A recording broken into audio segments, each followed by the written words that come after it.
If you're listening right now, you've probably felt it. That collective tightening in your chest whenever the news drops about the latest AI breakthrough. Oh, absolutely. It's this anxiety, the idea that these machines are coming for pattern-based work, for Right. routine tasks, Yeah. and it leaves you with this one huge question. What do I do next? Exactly. Where does my value go now? That feeling is real, and it is completely justified. We are in the middle of a massive systemic shift. I mean, it's on the scale of the Industrial Revolution. Right. But here's our mission for this deep dive. We're not going to focus on what's being lost.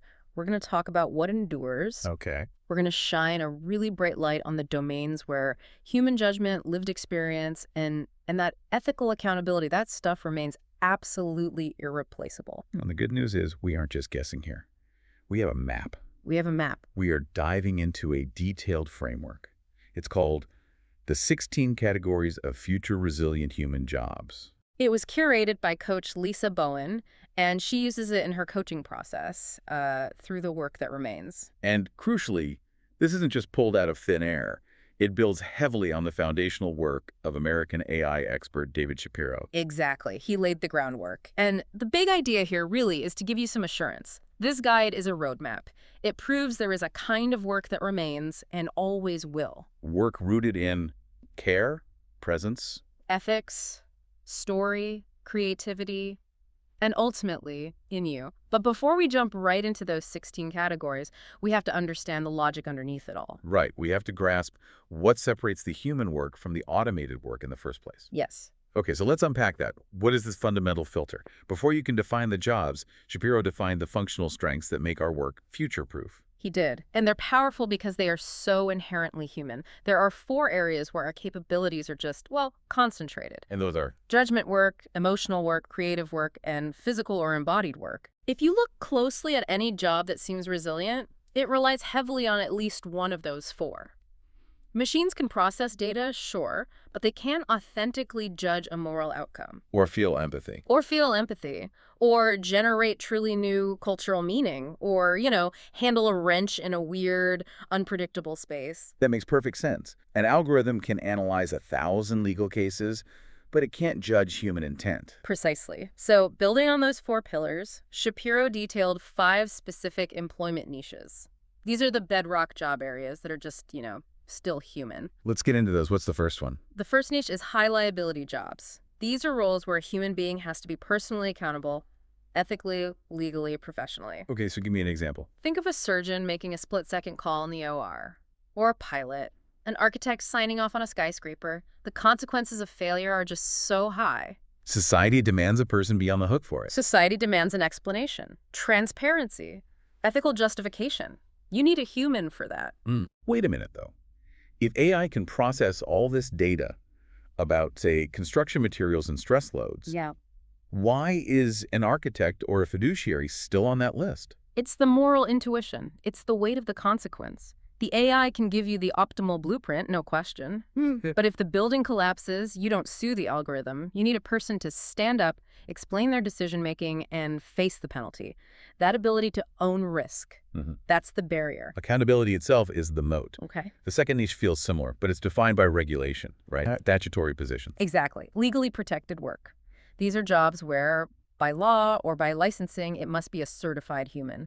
Doctors, CPAs, licensed therapists. So the license itself is the protection. It is. It's a societal check to ensure competence and establish a really clear chain of responsibility. It just reinforces that resilience. Okay, so we're moving away from the legal structures now. Yeah. And more into where human connection is the product itself, the experience economy roles. This is where the life presence, the personality, the creativity, that is the point of the whole exchange. You're paying for the interaction. You are. You choose a human because you want the atmosphere, the charm, the improvisation. A great barista who knows your order versus a vending machine. Or a live teacher versus a pre-recorded video. No comparison. And that ties right into the 4th niche, which goes even deeper into our relational needs, meaning-making and authenticity work. This sounds like the big questions. It is. It's about guiding others through grief, identity crises, spiritual questions, big life transitions, clergy, life coaches, certain kinds of healers. An AI can give you information about loss, but... It can't hold space for you. It can't replace true counsel.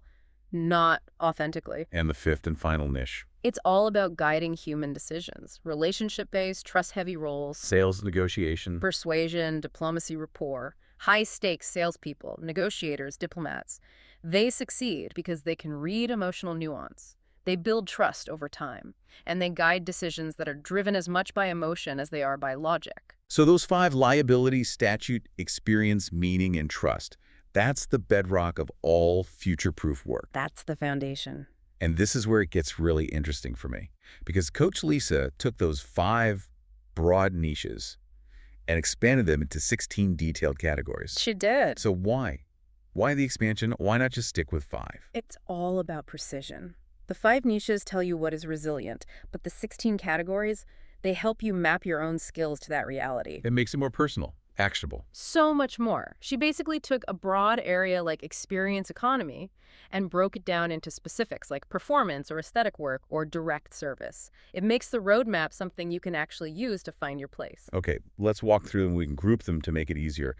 Let's start with Group A, the accountability and structure roles. Sounds good. This group is all unified by that need for human judgment and legal responsibility. So number 1, as we talked about, is high liability and legal accountability. Architects, fiduciaries. Yep. All linked by the high cost of failure and the public demand for a human explanation. And category 2 is statutory and licensed professions. Again, the license is the key. Real estate appraiser, cosmetologist. Even a licensed daycare provider. The human signature is legally required for it to be valid. And the third one in this group.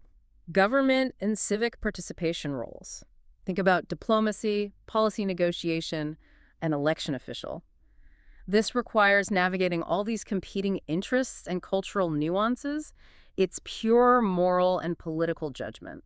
Something an algorithm is just not suited for. Ethically and functionally, no. All right, let's shift gears. We go from the legal and structural to the human embodied side of things. Group B, the relational and embodied roles. This is the heart of it, really. Work centered on empathy, physical presence, emotional connection. Where do we start? Category 9 is emotional labor and trust-based work. These roles support people through pure vulnerability. A hospice nurse, a sex therapist, an addiction recovery coach. You can't outsource that kind of attunement. Never. And then you have caregiving, nurturing, and interpersonal support. That's category 10. The core here is the bond between beings. It relies on warmth, presence. A machine could maybe feed a child, but it can't provide the relational feedback a nanny or a special needs assistant does. And then we have a category that can feel a bit intangible, but it's deeply resilient. which is? Category 12, energetic and intuitive work. This is work grounded in subtle perception. Practitioners are sensing cues that machines just can't interpret. Okay, I think we need to pause on that one. What exactly do you mean by somatic intelligence or nervous system awareness in this context? Great question. Somatic intelligence is simply, it's the knowledge your body holds. It's physical and emotional state. Okay. So when a sound healer or a breathwork coach is working with you, they are reading your body language, your muscle tension, the tone of your breath. All this subtle real-time feedback. Feedback that an AI really struggles to process, let alone react to in a therapeutic way. It's about deep, nonverbal noticing. That distinction makes so much sense. Okay, let's move to Group C, the creativity and experience roles. Originality, live interaction. Absolutely. Number 4 is direct experience and human preferred services. These are services people choose because a human is delivering them. The atmosphere, the personality. Exactly. The restaurant owner who greets you at the door, the escape room game master who improvises based on what your group is doing. That's the value. And next up is expressive and embodied aesthetic work. That's category 5. This is about translating beauty or identity into a physical form. We're talking tattoo artists, choreographers, florists. It's tactile, it's non-standardized. And it's deeply connected to the client's own identity. Which makes it intrinsically human. Right. And of course, category 7, entertainment, humor, and storytelling. Right. True catharsis, real connection, it comes from vulnerability, from lived experience. The timing of a stand-up comedian, the way a podcaster connects. Machines can't replicate that emotional risk. Not a chance. Yeah. Okay, finally, we have the last group, a big one. Group D, the adaptation and frontier roles. This is a really dynamic group. It's all about navigating new, complex, or unpredictable environments. Where do we start here? Let's start with the most immediate one. Category 14, human-AI collaboration roles. These are jobs that exist because of AI. So we're not just defending against it, we're working with it. Yeah. We have to. We need people to shape, supervise, and ethically guide these new systems. Prompt engineers, AI ethics consultants, interaction designers. And then there's the tangible, physical world, Category 16, manual, skilled, and repair trades. Why are these so resilient? Because they require dexterity and spatial judgment in environments that are just messy, unpredictable, non-standardized. Right. A robot is great on an assembly line. But it can't navigate a flooded basement to fix a burst pipe. Plumbers, HVAC techs, fire investigators, every situation they face is unique. It's the total opposite of standardized automation. Okay, what else is in this group? We've got Category 8, emerging and frontier industries. These are rapidly growing fields needing human leadership. Think cybersecurity analysts fighting new threats or climate resilience planners. Then Category 15, sales, influence, and relationship building roles. We touched on this. The real estate agent guiding you through the emotion of buying a first home. Or a fundraiser connecting a donor's personal vision to a cause. Pure trust and rapport. And we can't forget education and human mentorship. That's Category 6. So important. Even if AI provides the content, teaching is still a profoundly relational process. You need a human for the emotional support, the motivation. An outdoor educator, a vocational trainer. It's guidance, not just data transfer. Yeah. And lastly, Category 13, attention work and subtle human judgment. What falls under that? This relies on deep noticing, on perception that algorithms miss, reading a room, sensing chemistry, a talent scout, high-level wedding planner. They manage the unquantifiable. Wow. That is a huge map. 16 distinct pathways that show human value isn't disappearing. It's just shifting its focus. Exactly. The more emotional, the more unpredictable, or the more consequential the work, the more resilient it is. So if we connect this back to the bigger picture, this framework is a tool for self-assessment. It's not just a list to read. It's a mirror. It is a mirror. The source material really asks you to consider how your own passions and your experiences, how they figure into what you can and want to do next. Right. You shift the focus from what tasks can AI take from me to what are my still human skills that are essential. Deep listening, emotional clarity, moral intuition, humor. Resilience. These are the skills the future actually needs. You can build a whole new chapter around them. And to help you find what the guide calls your future resilient home zone, it offers some really powerful questions. The reflection is the real work here. There's one question that really stood out to me. It asks, when in your life have you felt most trusted, responsible, or accountable for outcomes? And which of these 16 categories does that experience align with? That question is brilliant. It bypasses what you think you should do and gets to your natural gravity. Where have you already done this kind of work, even if it wasn't in your job title? That's where your resilience is hiding. That's it. Another great one is asking which categories reflect strength you use every day, and maybe more importantly, which ones reflect strengths you long to develop. That longing, that's the clue. If you love the idea of human connection, but you're stuck behind a spreadsheet all day, that's your starting point for a pivot. And maybe the most direct question is, what parts of your current or past jobs feel most human, most irreplaceable, and which category do they map to?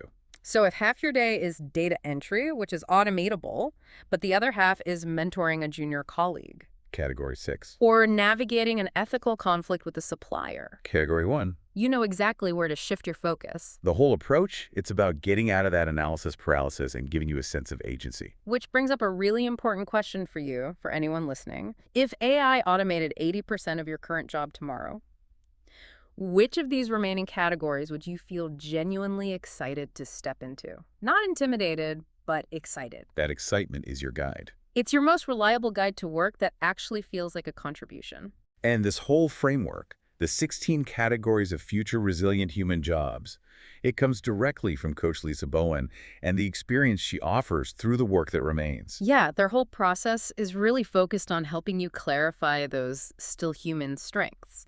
It's about reframing your professional identity so you can design a career rooted in purpose, not just in chasing the next technical skill. And they offer a couple of ways to start that reinvention journey. You can begin with a discovery session, which is a focused 75-minute session. The whole goal is for you to leave with immediate clarity, a personal theme, and some grounded next steps using the very framework we just discussed. Or if you need something more intensive, there's the AI Career Pivot Sprint. And that's a month-long process. It's 3 60-minute sessions, and it's all about clarifying what AI can't replace in you, choosing a resilient plan, and committing to a simple roadmap. It's really built to give you the confidence to act on it. You don't have to keep up with the machines. You just have to remember, you're still human.